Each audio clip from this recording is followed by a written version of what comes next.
el, el poderles a ustedes subir los videos, ¿vale? Entonces, muchachos, empecemos ya con los estudiantes que están en este momento. Son 15 estudiantes. Ahorita corroboro la asistencia, pues teniendo en cuenta que sus compañeros tienen dificultades para poderse conectar en este momento a la página. Les agradezco si les pueden compartir por el grupo de WhatsApp que ustedes tengan el link. Con eso, pues no tendrían tanta dificultad y se estarían uniendo a la clase lo más pronto posible. Entiendo que la plataforma de Moodle está fallando bastante, así que, pues bueno, entonces por eso prefiero llamar también lista más ratico. Entonces, muchachos, bueno, voy a empezar a compartirles entonces la pantalla y voy a realizarles la presentación de lo que les tengo preparado para el día de hoy. Entonces, recordemos que pues siempre conmigo les voy a tener preparada una presentación y una actividad. Eh, entonces, con respecto a esta actividad, vamos a trabajar el día de hoy. ¿Listo? Entonces, bueno, ay, perdón, aquí se me olvidó ponerle el título. Entonces vamos a trabajar el día de hoy con esta parte que tiene que ver con los ácidos nucleicos, que son principalmente lo que tiene que ver con el tema del ADN y el tema del ARN, dos ácidos que fueron descubiertos más o menos hacia finales del 1800 y por un señor denominado Miescher, que ya vamos a ver más adelante en la diapositiva, quien él habla de los ácidos nucleicos de acuerdo a las características o de acuerdo a las necesidades que tuvieron en su momento para tratar de identificar algunos de los componentes que conforman las células, principalmente a nivel nuclear. Lo curioso es que este señor toma células de procesos que están biológicos de los seres humanos que están en descomposición, es decir, él toma un poco de lo que normalmente nosotros denominamos como materia opus y a través de esa materia opus él comienza a analizar muchos de estos ácidos y muchos de estos procesos que comienzan a ocurrir a nivel celular. Muy importante tener en cuenta que esto encaja perfectamente después de que le dan la autorización al señor o de que establecen, perdón, de que establecen que el descubrimiento del señor Mendel pues finalmente se trata de una ley, que son las leyes de la genética, y que a través de esas leyes de la genética pues es que simplemente comienzan a establecer este tipo de patrones alrededor de em, las leyes de la herencia y la genética con base en los cromosomas que ya comienzan a tener un análisis más estructurado. Entonces recordemos que durante el periodo pasado habíamos trabajado de la herencia de la genética, habíamos hablado principalmente de este proceso de los cromosomas y de algunos de los cromosomas que se encuentran ligados al sexo y pues aquí vamos a hablar, vamos a hacer como una pequeña introducción previa antes de pasar al tema de los cromosomas.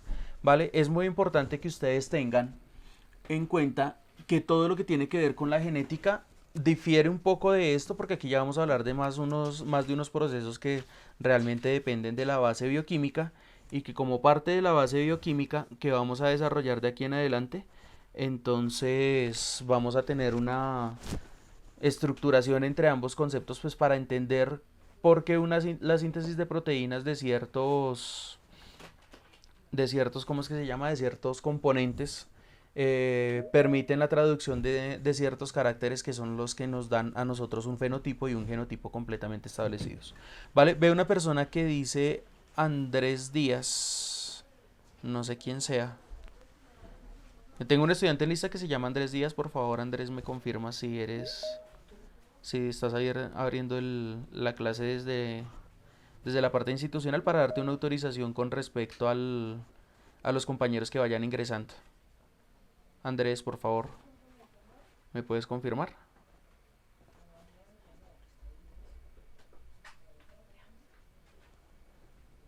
Andrés Díaz. Señor, señor, ¿Tú tienes correo institucional ya?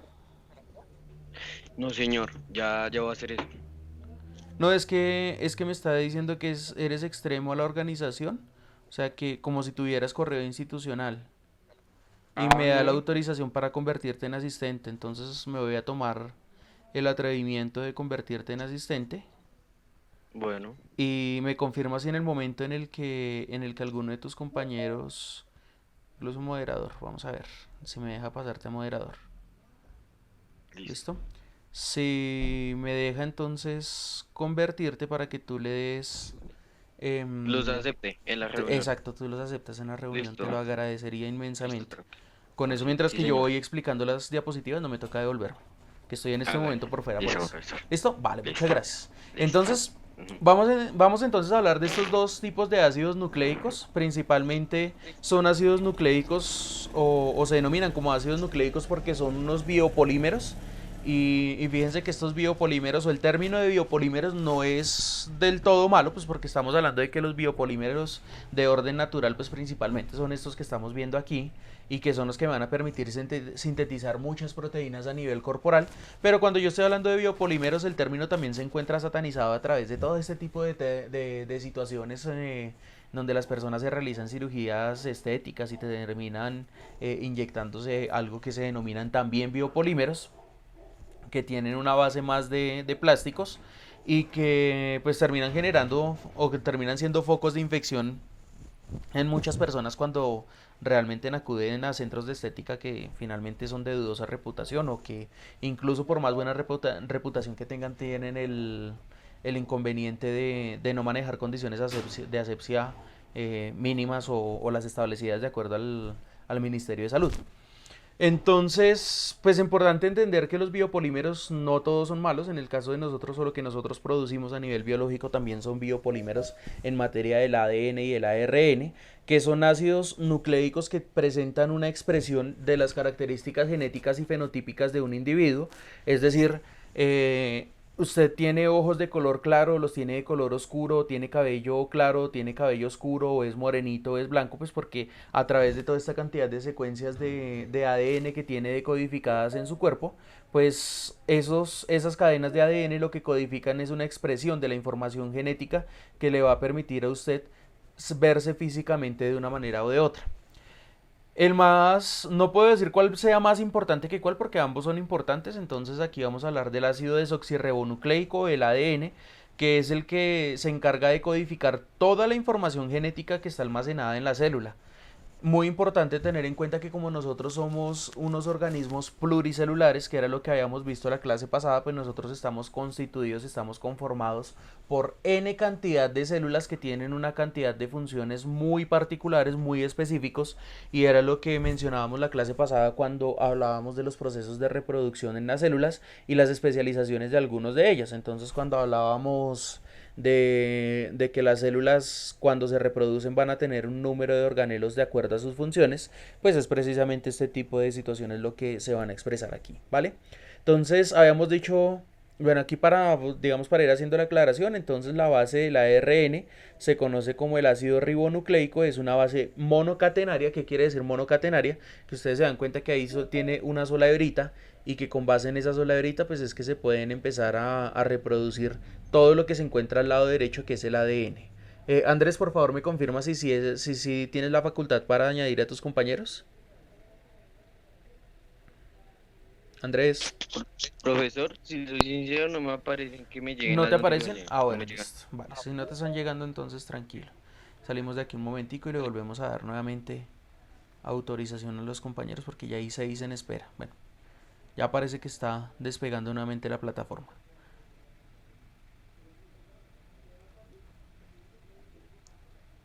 Listo.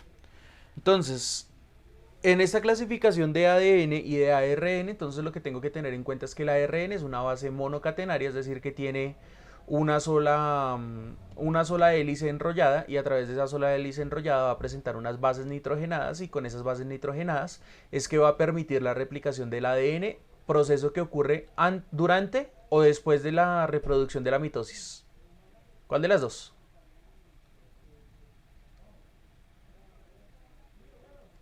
Niños.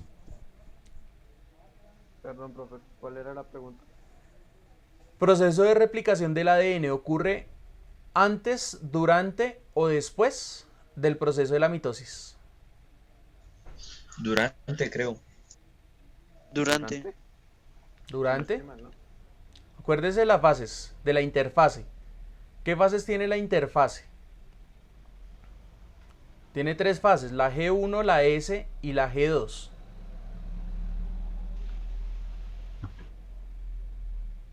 ¿Será que cuando la célula sale replicada del proceso de mitosis, ¿Será que ella ya tiene su ADN completo?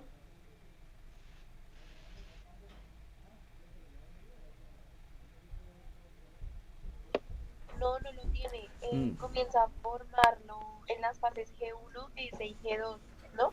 No, en la S, solamente hasta la S, ¿vale? Entonces muy bien el aporte que acabas de hacer. Entonces recordemos que todo ese material genético sale dividido del proceso de la mitosis, pero una vez en el proceso de la mitosis pues se tiene todo este espacio, se tiene todo este intervalo de que es la parte más prolongada del ciclo de la vida celular, que es la interfase, pues ella va a tener durante la fase G1 y durante la fase S todo el espacio y todo el tiempo necesario para que pueda replicar todo el material genético contenido a nivel celular. Entonces recuerden muy bien, porque no se les puede olvidar, que es única y exclusivamente, ojo, única y exclusivamente, ocurre cuando la persona o cuando el individuo celular está realizando o está en pleno vilo de su proceso G1 y S.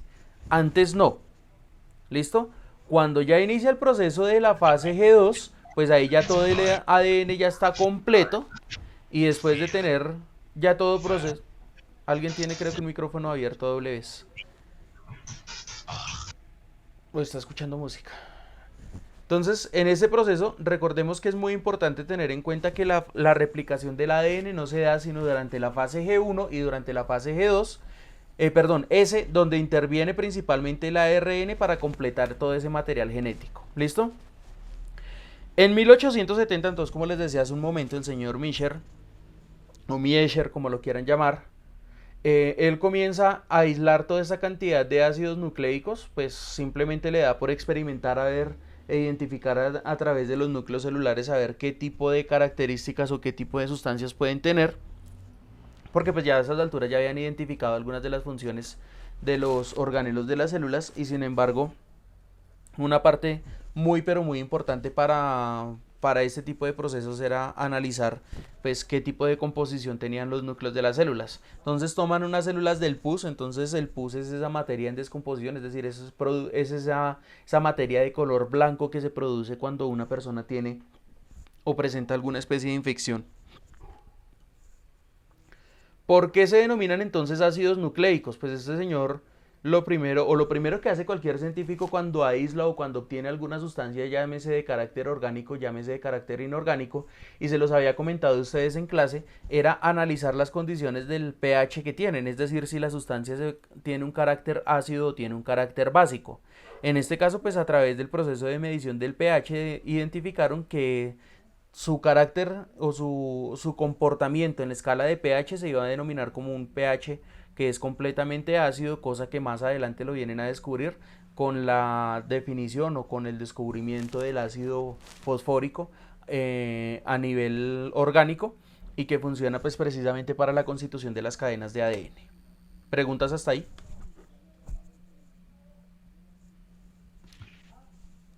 ¿Alguna pregunta? No, señor. Bueno, No, señor. listo, muy bien. Entonces, de aquí en adelante, entonces, ¿qué sigue? Dicen, bueno, listo, vamos a identificar las cadenas del ADN, la cadena del ARN. Más adelante, pues vamos a ver quiénes son los que los terminan descubriendo, porque hay algo que necesito que ustedes me consulten. Porque, pues como les había dicho, y con respecto al proyecto de igualdad de género que ustedes tienen, algo que es muy, pero muy y supremamente importante es entender que este tema del ADN, a pesar de que aquí solamente vamos a nombrar autores masculinos, necesito que me averigüen el rol de una autora o de una científica femenina que es la que permite pues como tal el descubrimiento de la doble hélice de la cadena del ADN. A pesar de que aquí lo que nos va a decir es, y esto es porque he sacado exclusivamente de la literatura, aquí lo que nos va a decir es que fueron solamente dos hombres, y no señores porque hay una mujer involucrada.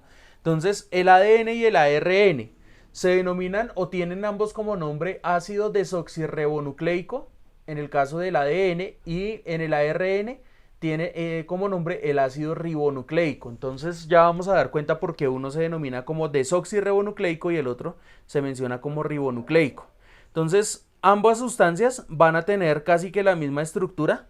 Entonces, fíjense que las cadenas que les estoy presentando aquí, pues una es monocatenaria, la otra es bicatenaria, es decir, que una tiene una hélice, la otra tiene doble hélice, pero esas hélices que se están presentando aquí tienen una característica muy importante, y es que todas las bases del ADN y del ARN van a partir por un grupo fosfato, que es el que le va a dar el carácter ácido y que deriva de una sustancia que se conoce como el ácido fosfórico, que es uno de los ácidos que trabajamos en la nomenclatura del periodo pasado en química.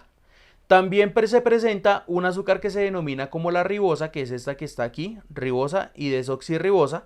Fíjense que aquí están los nombres y ya les voy a especificar por qué el nombre de cada uno. Entonces, para que lo tengamos muy claro y para que lo tengamos muy en cuenta, pues aquí el análisis consiste en lo siguiente.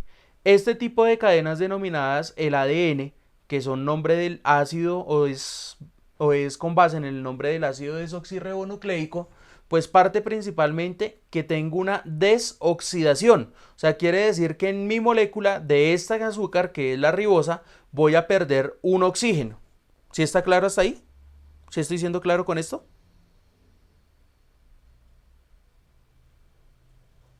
Niños, es que no les veo el chat si me lo están escribiendo por chat. Que por favor alguien confírmeme.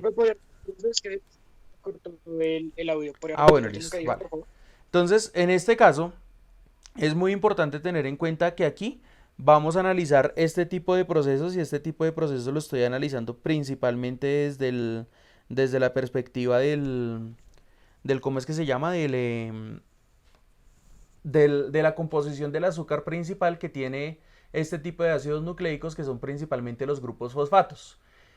Esos grupos fosfatos que están ahí, pues ellos van a tener básicamente la misma función del ácido fosfórico, solamente que aquí van a estar trabajando a nivel orgánico, y que como parte de ese trabajo que desempeñan en el nivel orgánico, pues lo que van a servir es una especie de puente.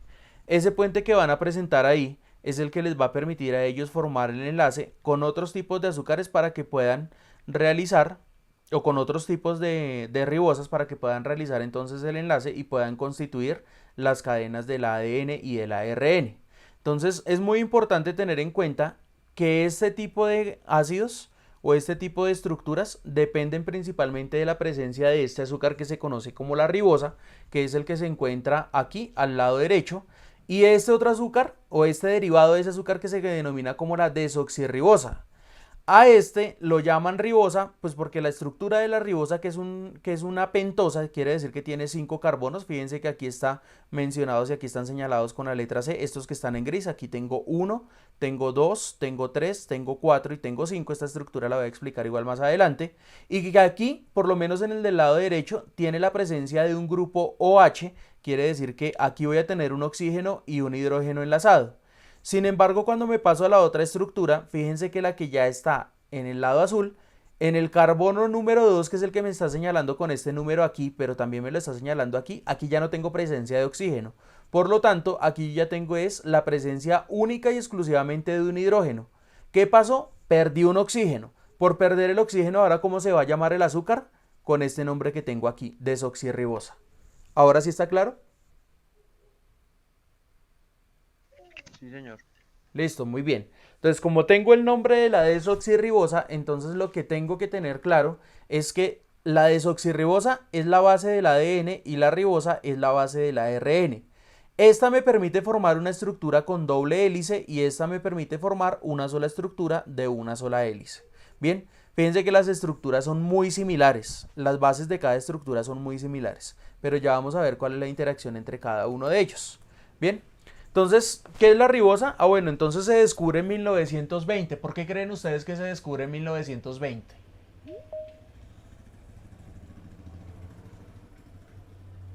¿Por qué creen ustedes que hasta 1920 es cuando se descubre?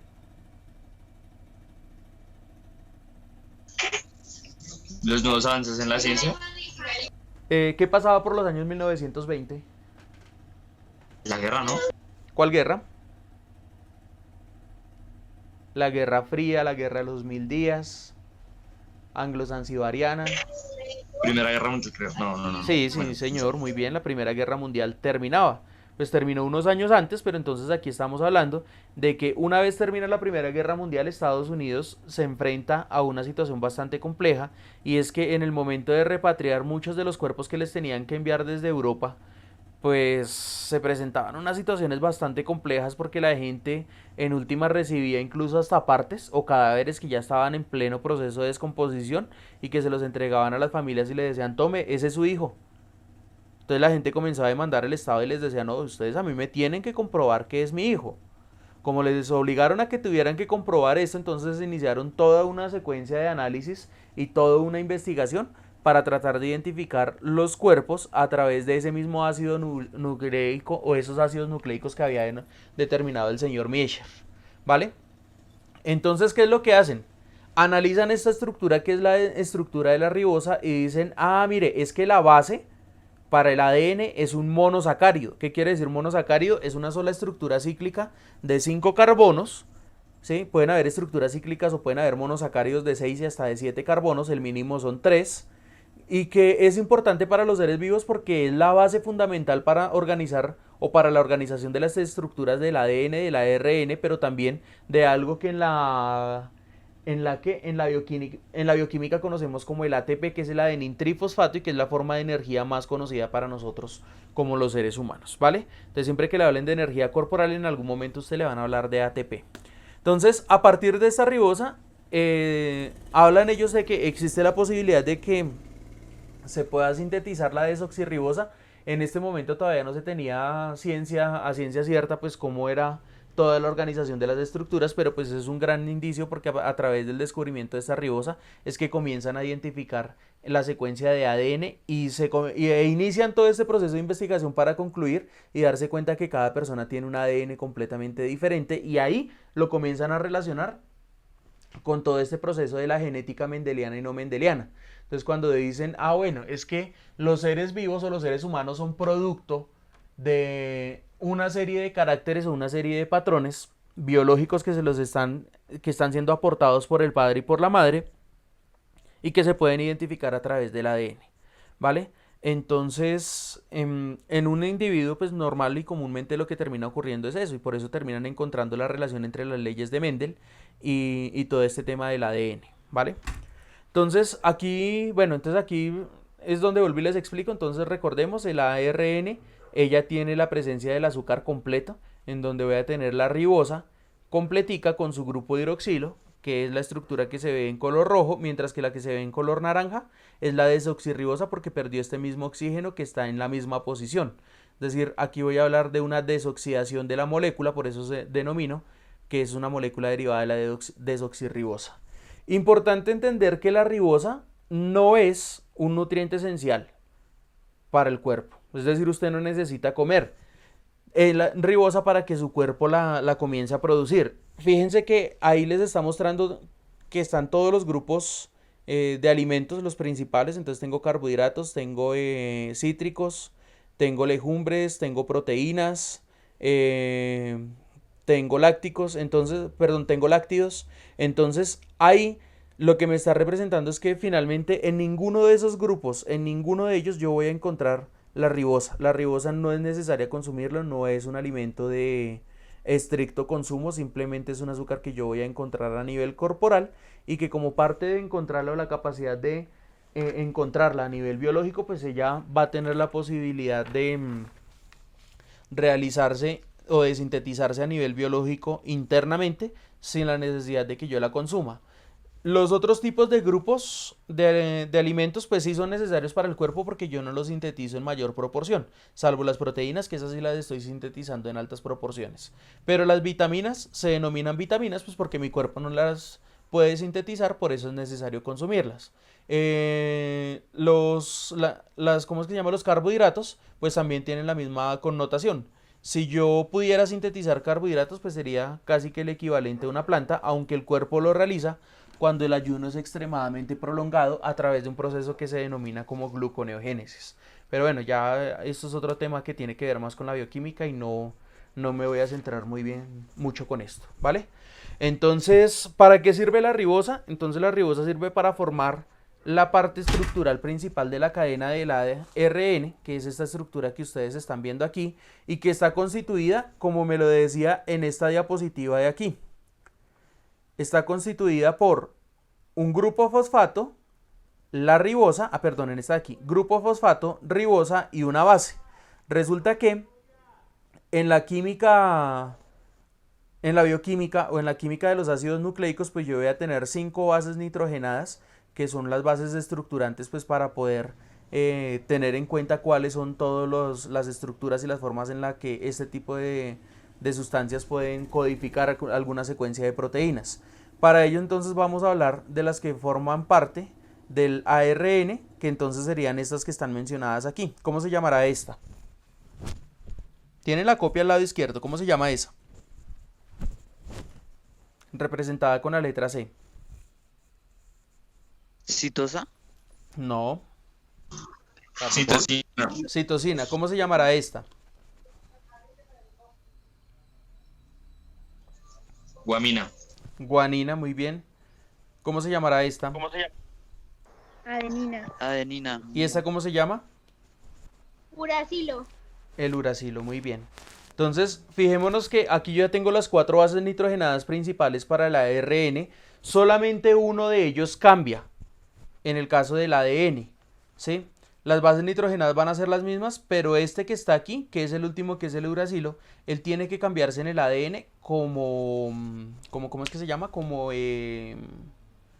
Tiene que cambiar como timina, para que a través de la timina se puedan sintetizar una serie de proteínas. Algo muy importante y algo que se tiene que tener en cuenta es que una mutación precisamente en este señor, que es el uracilo, es el que produce las células con radicales libres o las células cancerígenas.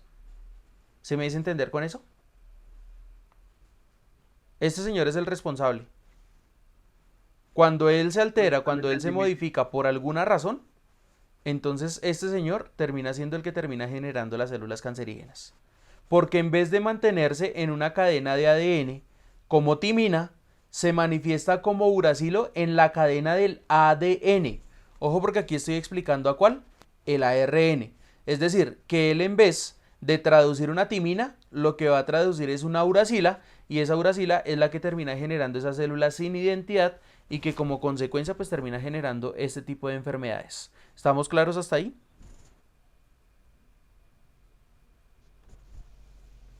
Yo tengo una pregunta. Cuéntame.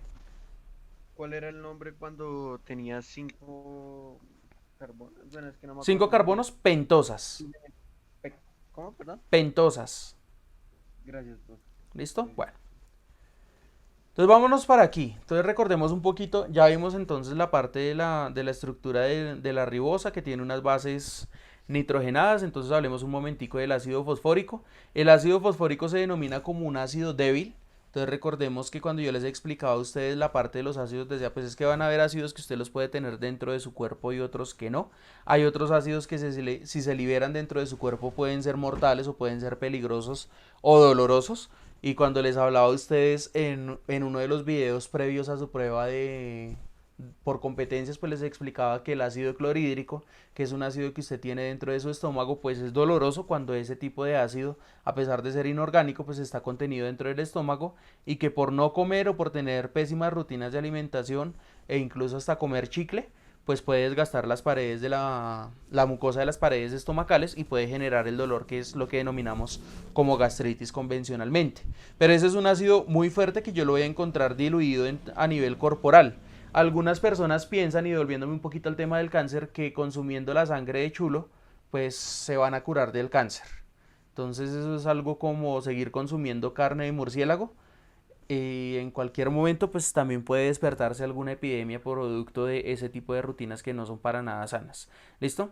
Entonces, fíjense, el cáncer es principalmente algo que está grabado o algo que se graba en las cadenas de ADN de ciertas células que generan mutaciones, mientras que en el caso del chulo, pues realmente lo que lo favorece es la cantidad de ácido, la concentración del ácido que tiene a nivel estomacal, que le permite casi que matar cualquier tipo de microorganismo que pueda llegar a afectarlo. Y además de eso, pues ellos ya han tenido también una adaptación biológica que les ha permitido consumir ciertos alimentos que están en descomposición a ellos y que para ellos no les va a pasar absolutamente nada, pues por su misma con condición de selectividad biológica y de adaptación al medio, mientras que a nosotros sí nos puede llegar a afectar bastante, ¿vale? Entonces, el ácido fosfórico es un ácido completamente débil, tiene 3 disociaciones. ¿Qué quiere decir 3 disociaciones? Pues tiene 3 hidrógenos, los 3 hidrógenos se van a separar en reacciones parciales, y fíjense que inicia como H3PO4, aquí donde tengo el cursor, y termina como PO4 sin hidrógenos y con una carga 3 veces negativa. ¿Esto es posible? Sí es posible. Fíjense que aquí no me está dando 0, pero es posible única y exclusivamente para reacciones iónicas. Este PO4, que tiene una concentración de 4,8 por 10 a la menos 3, que si yo le aplico el logaritmo natural de él, lo que me va a dar es una concentración muy pero muy similar al 7 en la escala de pH, lo que me va a permitir es que no genere ningún tipo de efecto ni acidosis en términos sanguíneos o en términos a nivel organísmico. Entonces, para ello es muy importante tener en cuenta que este tipo de estructuras o de ácidos son vitales y son importantes. Entonces, yo no sé si con ustedes alcancé a discutir en algún momento, pero pues por lo menos la presencia de fosfatos liberados en el medio ambiente implican que se pueden llegar a generar altas poblaciones de plantas. Pues pensaría uno que es algo benéfico, pero en organismos acuáticos no tanto, porque en la medida en la que crezcan las plantas, en la medida en la que crezcan las algas, pues voy a tener el inconveniente de que conforme van creciendo cada uno de estos organismos, van desplazando una cantidad de terreno, van disminuyendo la cantidad de agua, y por eso es que se comienzan a desecar todo ese tipo de reservas acuíferas, pero precisamente por la presencia de altas concentraciones de fosfato a nivel ambiental. Entonces, benéfico sí podría ser si lo aplicáramos sobre la tierra, pero no es tan benéfico cuando aplicamos esa cantidad de fosfato sobre el agua. Y pues como los organismos acuáticos también tienen ADN, pues adivine para qué lo utilizan. Ellos toman todo el fosfato para ampliar su proceso de fotosíntesis y reproducirse a mayor escala. ¿Hasta ahí estamos claros? Sí, señor. Listo, muy bien. Bases nitrogenadas. Entonces aquí tengo las estructuras de las bases nitrogenadas, que era lo que estábamos hablando hace un momento. Se denominan como bases nitrogenadas porque todas ellas tienen un grupo que se denomina como grupo amino y que depende de la estructura del NH2 mono o polisustituido. ¿Qué quiere decir monosustituido? Que aquí tengo de los 3 hidrógenos que puede tener el amonio o el amoníaco o la amina, solamente uno de los hidrógenos va a ser cambiado por un carbono. Entonces aquí tengo una monosustitución. Aquí en este caso, ¿qué tengo? Aquí tengo una triple sustitución, y aquí voy a hablar de que tengo una doble sustitución. Mire, aquí tengo doble sustitución. Perdón. Porque este NH3 voy a conservar solamente un hidrógeno y los otros 2 los voy a reemplazar por carbonos. Entonces, esto pues más o menos para que entiendan así a qué hace ese término o qué es ese término de monosustituido o polisustituido. Entonces, ¿qué quiere decir, por ejemplo, aquí polisustituido? Fíjense que aquí se sustituyeron todos y no me quedó ningún hidrógeno, completó los 3 enlaces que puede formar el nitrógeno en los compuestos orgánicos, porque solamente puede formar 3 en compuestos orgánicos, y lo que hizo fue reemplazarlos por 2 hidrógenos. Entonces, estas bases nitrogenadas se denominan bases nitrogenadas porque su centro activo es el nitrógeno, y ya vamos a ver más adelante cuál es la importancia de ese nitrógeno. Además de esto, las bases nitrogenadas también, algunas, digamos esta, a excepción de la adenina, todas ellas presentan un grupo carbonilo o un grupo ceto, en donde va a tener un carbono doblemente enlazado con un oxígeno. Carbono doblemente enlazado con oxígeno y carbono doblemente enlazado con oxígeno. Entonces fíjese que esta y esta presentan oxígeno, salvo esta, que esta sí no tiene ninguna presencia de oxígeno. Y aún así se clasifican no de acuerdo a la presencia de oxígeno, sino al número de anillos. Entonces fíjense muy bien que aquí estoy presentando 2 anillos o 2 estructuras cíclicas unidas, como están en estas 2 superiores, y estructuras simples o estructuras cíclicas que no de un solo anillo, que son las que están en la parte inferior. Entonces miremoslo aquí cómo se clasifican esas bases, esas estructuras cíclicas.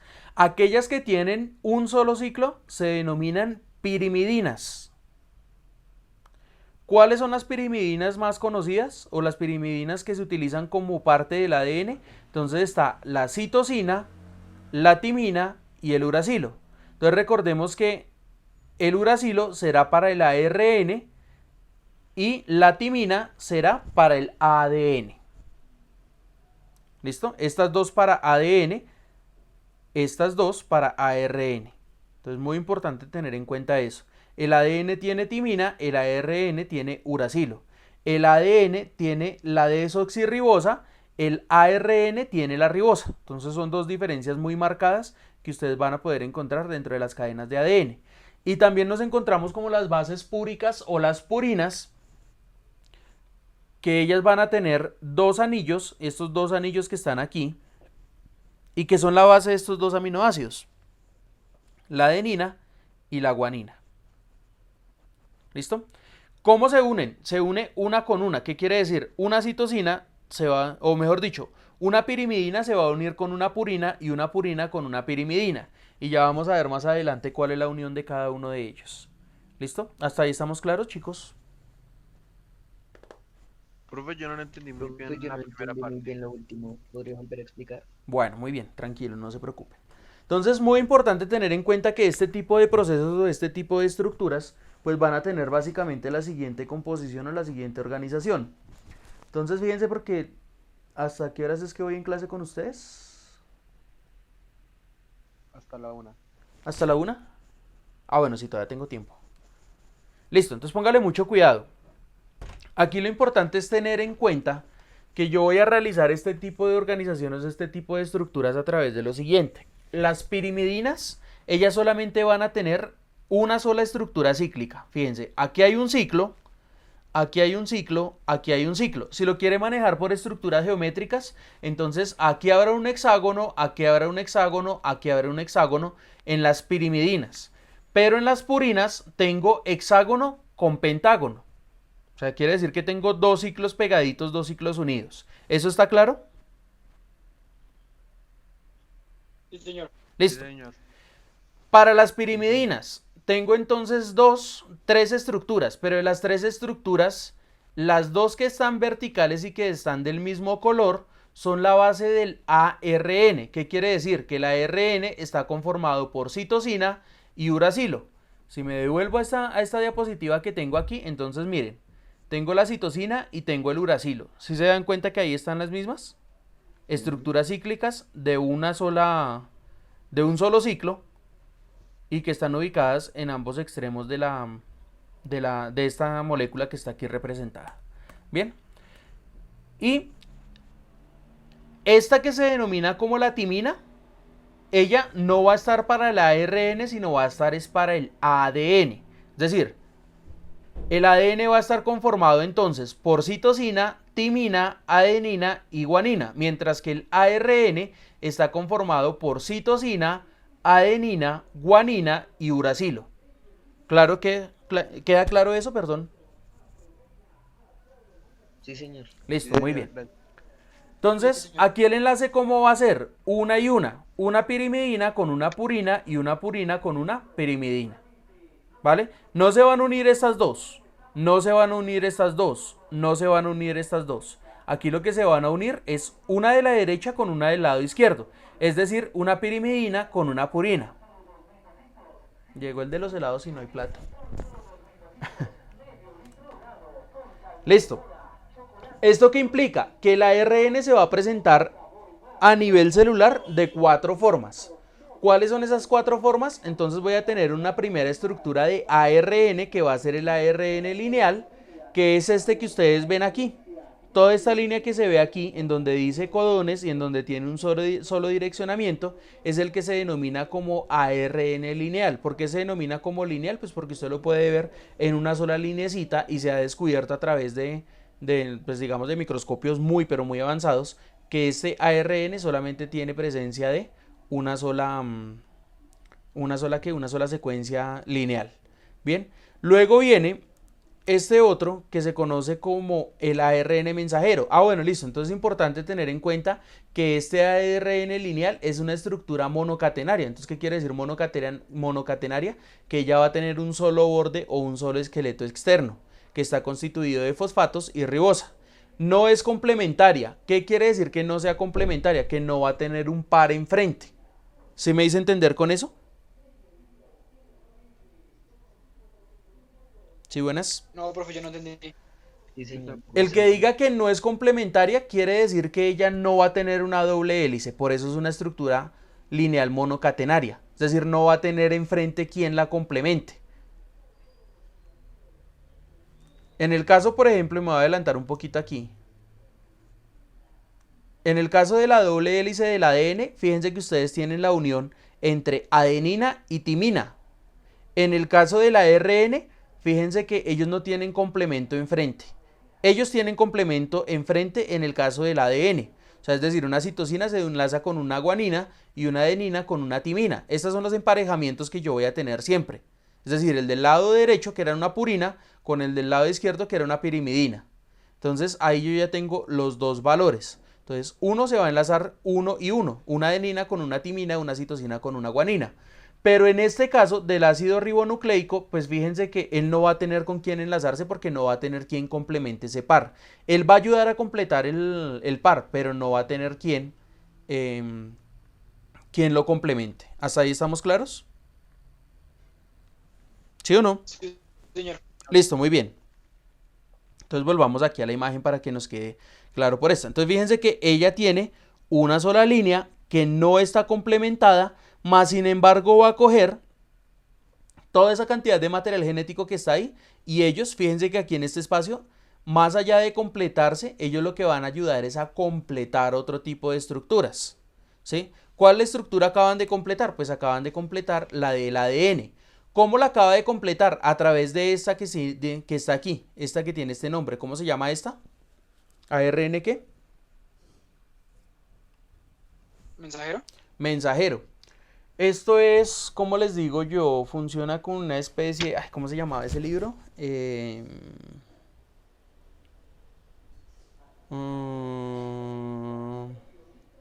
Bueno, no sé, se los voy a poner en términos más coloquiales. Es como este ARN mensajero, es como esa amiga que le dice, venga, pues si le gusta, cáigale. O ese amigo que le dice, si le gusta, cáigale. ¿Sí? Entonces, a pesar de que él no tendría nada que ver en la relación, una vez se forme la relación, pues este ARN mensajero es el gancho, es el enlace que le permite ir a decirle a cada una de esas bases nitrogenadas, vaya y compleméntese adenina con timina y citosina con guanina. ¿Sí? Entonces, el ARN mensajero lo que va a hacer es ayudar a buscarle a ese ADN que se encuentra completamente seccionado, lo va a ayudar a buscar esa pareja que le está haciendo falta para que complete toda la secuencia cromosomática y todos los grupos proteicos que tiene que formar durante la replicación. ¿Ahora sí me hice entender con eso? Sí, señor. Listo, muy bien. Luego viene entonces el ARN ribosómico y el ARN ribosómico tiene una función muy importante que es empezar a formar y asociar proteínas con los ribosomas. ¿Qué quiere decir? Que comienza a asociar las proteínas. Entonces va a haber una tablita que en la próxima clase les voy a presentar y en esa tablita entonces lo que les dice es, mire, cada cuántos aminoácidos se van a presentar una secuencia de de codones, que son 3 bases nitrogenadas y con base en esas bases nitrogenadas, valga la redundancia, pues lo que va a traducir es un aminoácido y ese aminoácido lo que le va a decir es, complétese, organícese y fórmese de tal manera para que usted se vaya secuenciando esas proteínas que usted tiene que empezar a formar para que cumpla con unos procesos biológicos. Bien, entonces este ARN lo que tiene o la facultad que él va a tener pues es básicamente la facultad de comenzar a mostrar o comenzar a pedirle una secuencia de procesos de traducción de proteínas para que la célula pueda cumplir con una función. Luego de ese ARN ribosómico, entonces se une para formar los aminoácidos y estos aminoácidos son los que forman las proteínas en las ribosomas. A través de esas proteínas en los ribosomas es que se pueden formar los organelos celulares. Porque acuérdense que la célula, una vez pasa del proceso de la mitosis o una vez termina la citocinesis, los organelos todavía no están formados. Entonces, ¿qué quiere decir? Que en esa fase G1, pues lo que va a hacer el ARN es intervenir para que toda esa cadena de ADN que se encuentra seccionada y que necesita buscar o encontrar su par, lo comienza a encontrar a través del ARN mensajero y comienza a completar el ADN. Bien, pero como apenas está comenzando a formar el ADN, pues resulta que la célula todavía necesita formar los organelos, y los organelos se forman una vez el ARN ribosómico comienza a asociar todas esas proteínas para que el ARN transferente le diga o le dé la información a ese centro de mando que es el núcleo celular para decirle forme ribosomas, forme lisosomas, forme aparato de Golgi, forme vacuolas y forme cada uno de los organelos que usted va a necesitar para seguir desempeñando sus funciones. ¿Dónde ocurre esto? ¿En qué fase?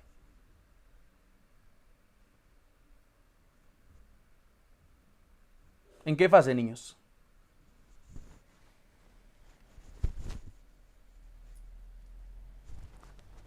Se quedaron mudos todos.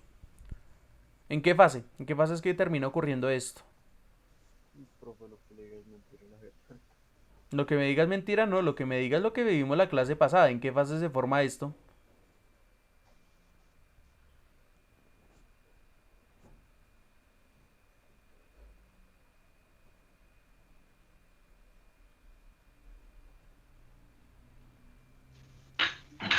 ¿En qué fase se encontrará La esto? fase, si no estoy mal. ¿Cómo? Estados. No, no La me diga la fase, si no primera, estoy mal. no me digan la primera, perdóname, te interrumpo, no me Ujú. digan la primera, ni la segunda, ni la tercera, ni la cuarta, ni la quinta. La célula tiene unas fases. ¿En cuál fase ocurrirá toda esta serie de procesos o toda esta secuencia de procesos?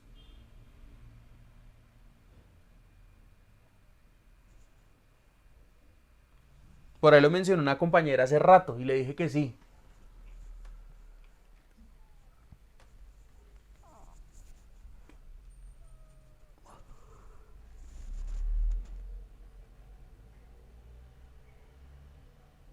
En la interfase. En la interfase, muy bien. No es que todo este proceso de formación de organelos, ¿dónde se da? ¿Dónde se da la formación de los organelos? ¿En la mitosis o en la interfase?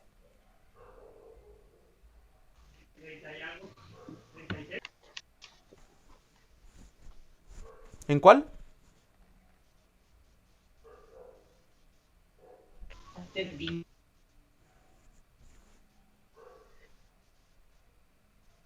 En la interfase, ¿no? En la interfase. Todo este tipo de procesos de producción se dan en la interfase. ¿La interfase cuántas fases tiene?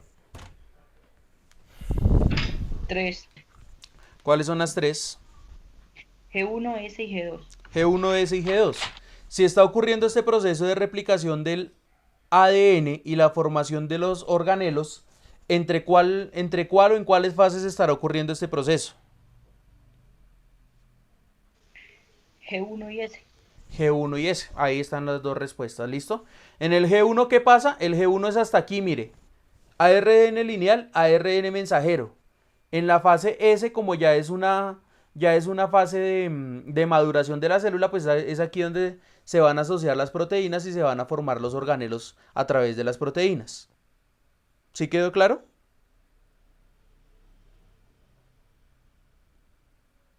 Sí, señor. Listo, Sí, muy señor. bien. Entonces continuemos con la siguiente diapositiva. Entonces, ¿cómo se enlazan las estructuras? Entonces las estructuras aquí lo que les decía hace un momento, pues todo este tipo de estructuras dependen de enlaces covalentes entre carbono, nitrógeno, carbono, hidrógeno, oxígeno, hidrógeno, nitrógeno, hidrógeno, carbono, carbono, carbono, oxígeno y fósforo, oxígeno.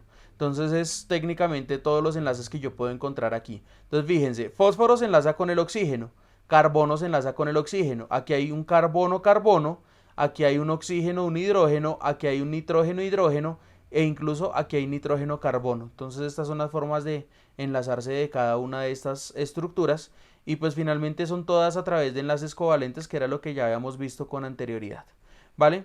Entonces fijémonos aquí muy bien en esta parte que les voy a explicar aquí. ¿Qué proceso está ocurriendo aquí?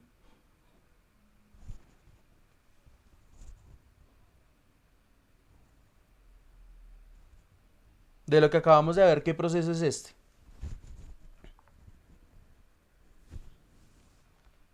¿O qué tipo de sustancias de ácidos nucleicos me estoy encontrando en esa imagen puntualmente?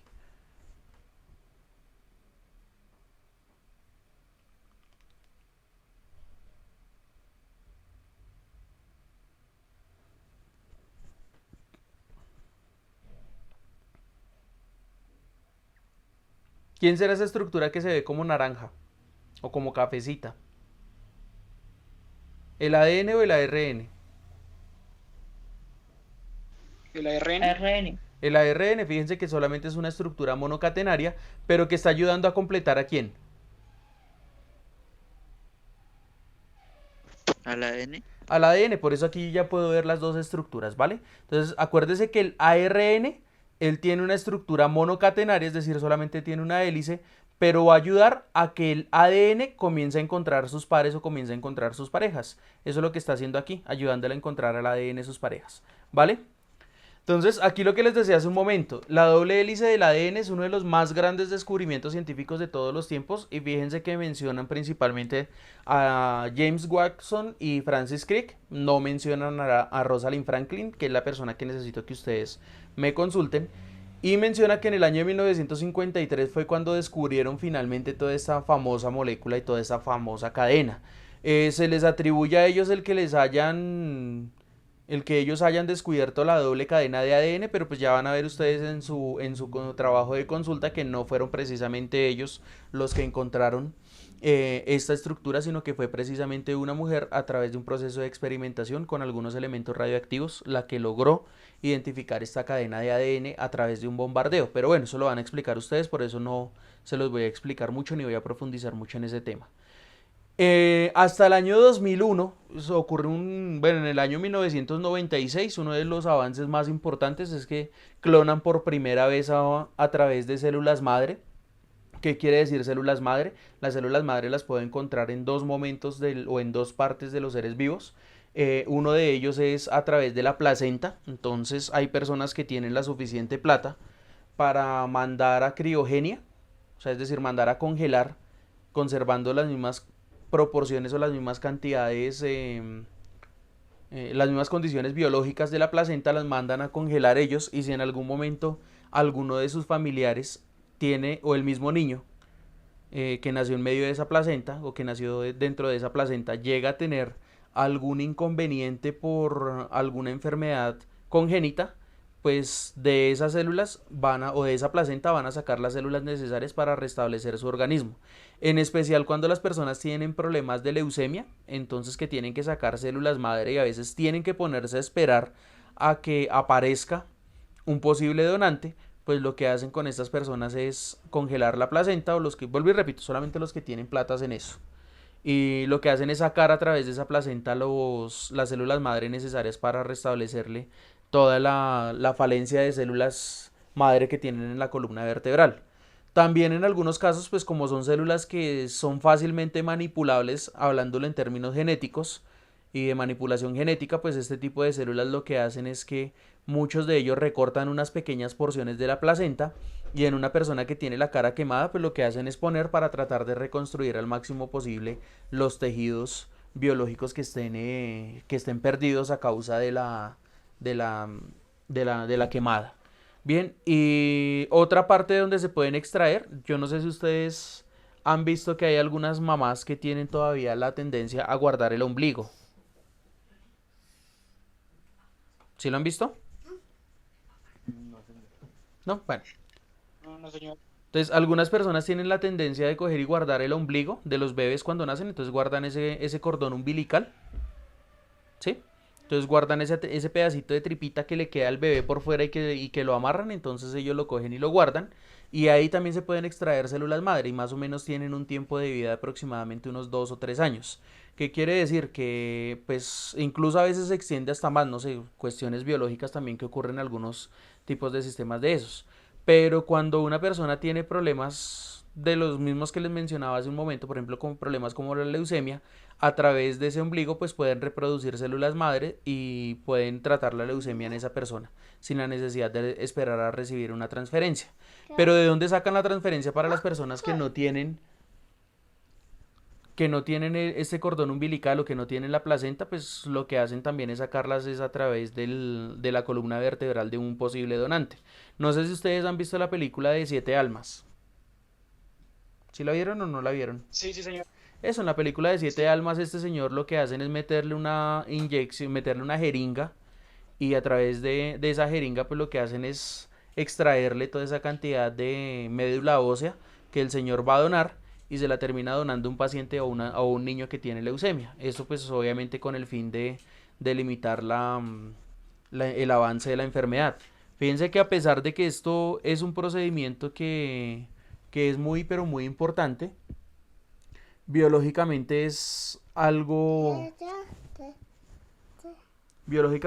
que es extremadamente funcional y que realmente fue patentado este procedimiento por los médicos cubanos. Más o menos hasta el año 1998, cualquier persona a la que le diera leucemia se tenía que morir porque no existía ningún tratamiento. Fueron los médicos cubanos los que, a través de ese alto desarrollo en la medicina que tienen ellos, pudieron establecer este tipo de procedimientos. ¿Listo? ¿Claros hasta ahí, chicos? ¿Sí o no? Sí, ¿Listo? señor. Y el proyecto Genoma Humano, que es el proyecto más avanzado, hasta el año 2001, se logró establecer y se logró aislar pues toda esta secuencia y cadenas del ADN, y a través de todas estas secuencias de cadenas del ADN pues lo que se hizo y lo que se logró fue establecer unas series o unos patrones de proteicos que, a través de la traducción del ARN y del ADN, pues podemos codificar específicamente para los seres humanos. Se hizo una comparación posterior, es decir, se estableció el genoma humano, pero también se comparó con el genoma de los ratones y se encontró también un alto porcentaje de similitud.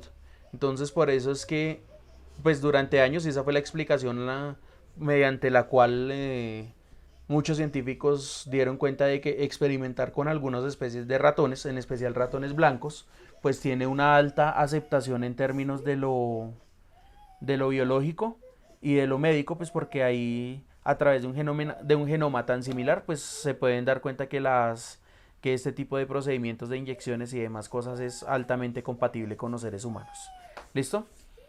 También entonces se termina estableciendo y también se termina dando cuenta que a través del genoma humano pues nosotros tenemos una serie de condiciones proteicas que también se asemejan a ciertos animales. Hace algunos años en China se hizo algo muy interesante, que fue clonar un gato, pero a ese gato se le modificó una secuencia genética para que el gato fuera bioluminiscente, y lo lograron. Bien, entonces a través de una lámpara de luz ultravioleta se activó una genética que tenía completamente guardada y el resultado fue ese, un gato luminiscente. ¿Listo? Entonces bueno, esto ya lo había explicado. ¿El gato brillaba? Sí, el gato brillaba o sea, ustedes se han dado cuenta que pues ustedes se dieron cuenta el año pasado cuando estuvimos en el día minuto, que en la parte de ciencias naturales había unas pinturas que cuando usted le asomaba la luz ultravioleta como que se iluminaba más. Al gatico lo que hicieron fue eso, activarle una secuencia de proteínas que tenemos todos los seres vivos y que están guardados, y lo que le hicieron fue activarle esa secuencia de proteínas y se dieron cuenta que el gato alumbraba, pero porque le hicieron una manipulación genética sobre eso. Entonces hay cosas que también están, que también se tienen que analizar. No obstante, por eso es el cuento todavía de que el tema del coronavirus pues puede ser también posiblemente, y no tiene nada de raro, que sea también producto de un experimento de laboratorio. Pero bueno, eso no lo vamos a discutir ahorita, de pronto lo vamos a discutir más adelante. Entonces, como les decía hace un momento, las interacciones entre las bases nitrogenadas es una con una. Entonces, una pirimidina con una purina, pirimidina con purina, pirimidina con purina, pirimidina con purina, y el enlace que ustedes siempre van a encontrar es adenina con timina y citosina con guanina. Lo que pasa es que aquí se van a cambiar el orden, no siempre es tan estructurado como está aquí, pero se van a presentar estos enlaces entre uno y uno. Les recuerdo que cuando en una cadena de ADN esta timina se mantiene como uracilo, es que aparece el cáncer. ¿Vale? Y eso pues sería todo por el día de hoy.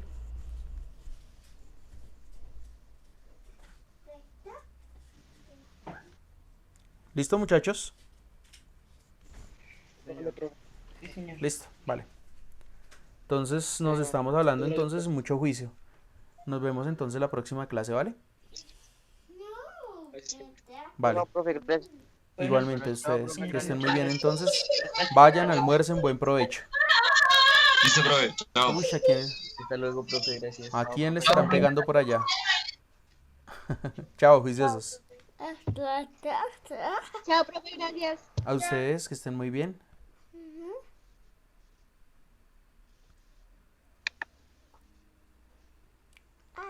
T.